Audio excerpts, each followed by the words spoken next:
The point of a seminar is really to teach people what and how to practice and why to practice it.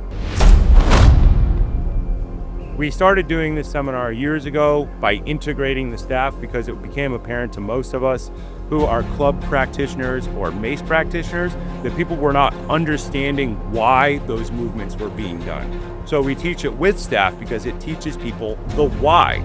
Suddenly the shield cast has meaning forever. Once you do staff, you understand why you want to do shield cast twice a week until the day you die.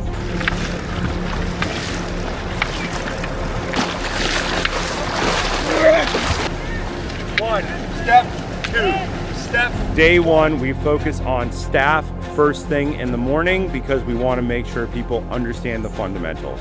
Everything that you learn on day one is things that you will magnify over the course of the seminar. We focus on not getting hit in the face, basic defensive posture, and then learning to swing back. Everybody thinks they know how to do these things until it's actually done without choreography, where you have to decide to do it. You have to observe what's happening, orient, and decide to not get hit in the face. It sounds a lot more dangerous than it is. In the beginning, it's a very simple series of decisions, but until you've made that decision a bunch, it's not really simple at all. So the first day, people figure out that they don't know what they don't know.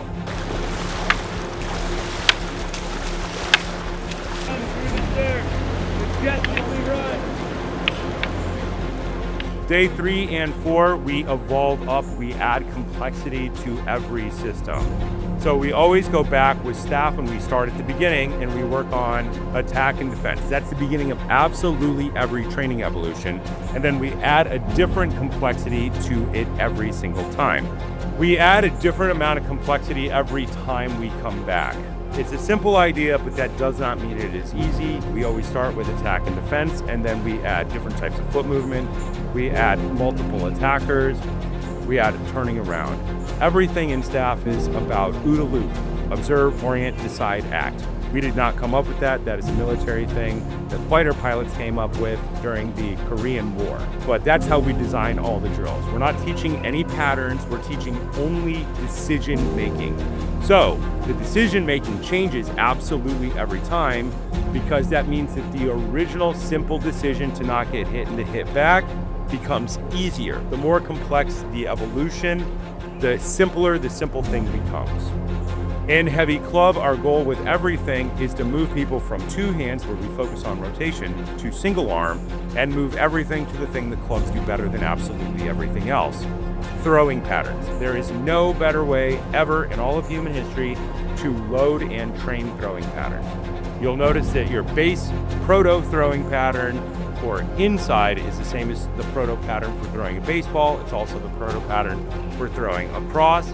The better you get at your mill and your reverse mill, the better you can get at everything. We're looking at kind of backfilling core athletic potential.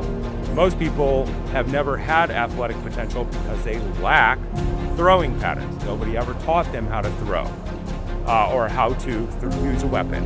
If you fill all of those things in, their base potential for athleticism just skyrockets really quick. There we go. 5, 5, all the way to the back.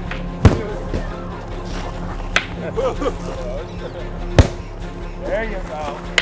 Oh, it's so long. So we kind of joke that nobody gets out of this seminar without being a different person. A lot of people try to hide from change. We simply don't let that happen. The way that we organize this is a bunch of teaching tricks and coaching tricks slammed into one really intense situation. And usually by day 3, people are visibly different and emotionally they're very, very different. This rapid jumping back and forth between training protocols, staff mace club, staff mace club, staff mace club, tricks people into thinking they've spent a lot more time doing a thing than they have. This is all based on neurological theory and all types of other things, but usually at the end of day 3, they bear little resemblance movement-wise to the person they were when they first walked in. The terror is gone from their eyes, and suddenly their ability to handle chaos is skyrocketed. By the end of day 5, people are permanently changed forever. That's the goal. I never had a coach talk with me. all the coaches talked at me. They told me a story, but they never asked me to respond. They never asked me what I learned. We are doing talk back and forth, Socratic method teaching the entire time, and you'll go through it at least 10 times every day over the course of 5, 6, 7 days, 50, 60, 70 times you've gone through this process.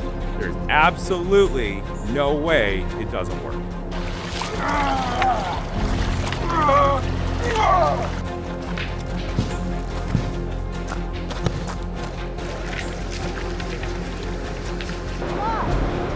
Block, dump, pull. Block, drop swing, stack, pull. Touch, push, swing, pull, catch. Touch, push, swing, pull, catch. In the beginning, learn to defend, learn to attack, learn to move your feet while doing so. If something comes at you, put something between you and the thing. Right now it's a staff, but over time it becomes a philosophical response. Put a car between you, put a wall between you, put anything between you. It's a very simple idea that humans should be good at, and we no longer are because we live in the modern world. And then the mace and the club is there to support the staff. Staff, mace, and club are taught together. That's why we jump back and forth over and over and over again. The second people start to get tired or they cease to learn, and we can see that visually, we jump modalities. That way they're working at a different pace, a different speed for a different amount of time.